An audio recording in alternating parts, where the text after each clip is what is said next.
Welcome back. Sunset today marks the beginning of Yom Ha Shoah, the international day of remembrance for the more than 6 million Jews who died in the Holocaust during World War II. On the Jewish calendar, Yom Ha Shoah is the date in 1944 when Jews in the Warsaw Ghetto began a desperate but doomed uprising against the German occupation of the Polish capital. Hank Rosenbaum was a young boy when the Nazis marched into Warsaw. After the horrors he witnessed during the war, Hank found new hope in Canada. He did it by becoming part of a very Canadian tradition. Rick Westad has Hank Rosenbaum's story. A caution first that some of the images are disturbing.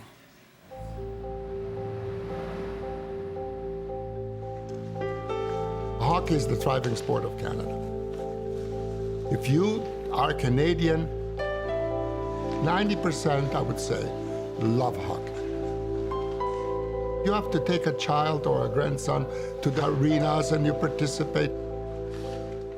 It's a complete picture of being Canadian. I wanted a new beginning, and that's what I got in Canada.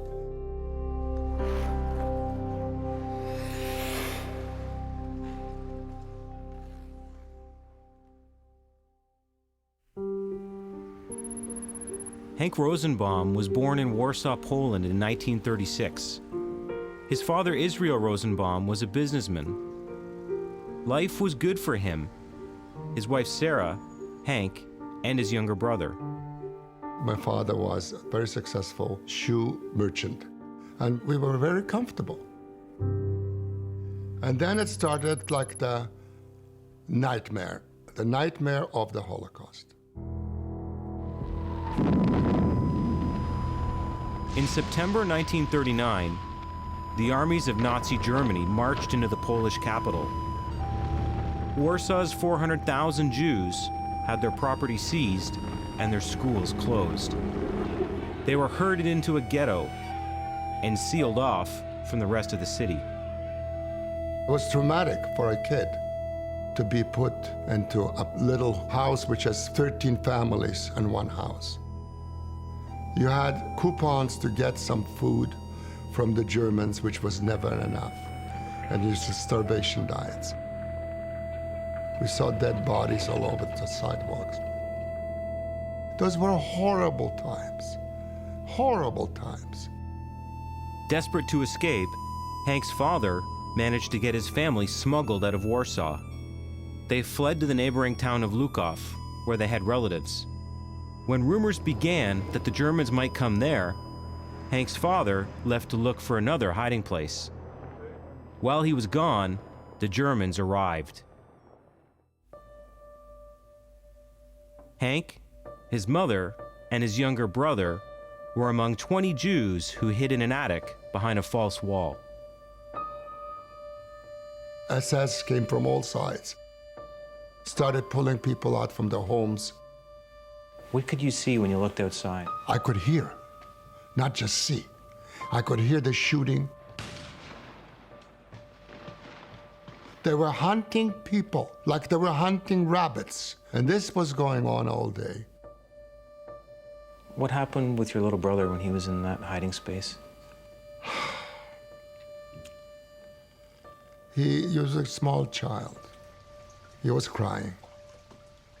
So one of the cousins said, you know what, let me play with him, give him to me.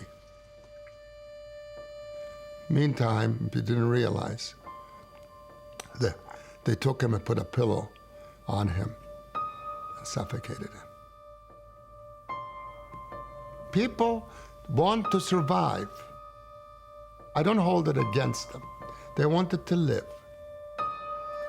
When Hank's father returned, he led Sarah and Hank to a remote farm. They hid there for nearly a year until they were liberated by Russian soldiers in 1944. That was a very difficult time of life for any human being.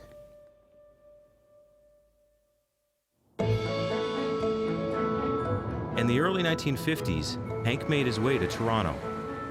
He married Helen, herself a Holocaust survivor. They had 2 sons and a daughter. Hank opened a fabric store, and he discovered hockey. Well, you look around, and Canadian people are very enthusiastic about hockey. I said, you know what? My children will fit in with their friends, and I'll fit in. We're here. We're Canadian. We're not from Germany. We're not from Poland. We're Canadian. I think my father realized early on that Canada is hockey. If you're going to live in Canada, you have to really embrace the game that really does open its doors to everyone. Always pass the puck up the boards, okay? It's always better on defense. Steve coaches a team in the Jewish Community Center Hockey League in Toronto. You always come up here. You've got the puck here. You don't want to pass it here. His 10-year-old son Dylan is a member of the team. Hank attends every one of his games. Dylan is a very determined young man. Come on, Dylan, we got it. He digs in, he wants to shoot, to score, and I love when he does those things. Good shot, good shot. How does it feel when you're at a game and you look up and you see your grandfather watching and cheering for you? I feel good because I feel like I have to show them how good I could be. You know, when you look at my father cheering Dylan on in the stands, here's a child that's not so much older than he was when he was seeing the atrocities of what was happening in Europe. Thinking, thank God he survived, to be able to look at his grandchild succeed at hockey in something that's unthinkable when you think about what he went through. Hello! Oh, you're so good. I'm so proud of you. When I was 9 and I never had a life, something that I could enjoy like he enjoys, to have a grandson like him, it is a really, truly miracle. That last goal was just a masterpiece. You just did it beautifully. I'm proud of you. That is quite a story. Dylan's team, by the way, was eliminated in their league's playoffs, and he is now back on the ice trying out for next season's minor Pee Wee Select team. Hank says that he's looking forward to getting back to the rink.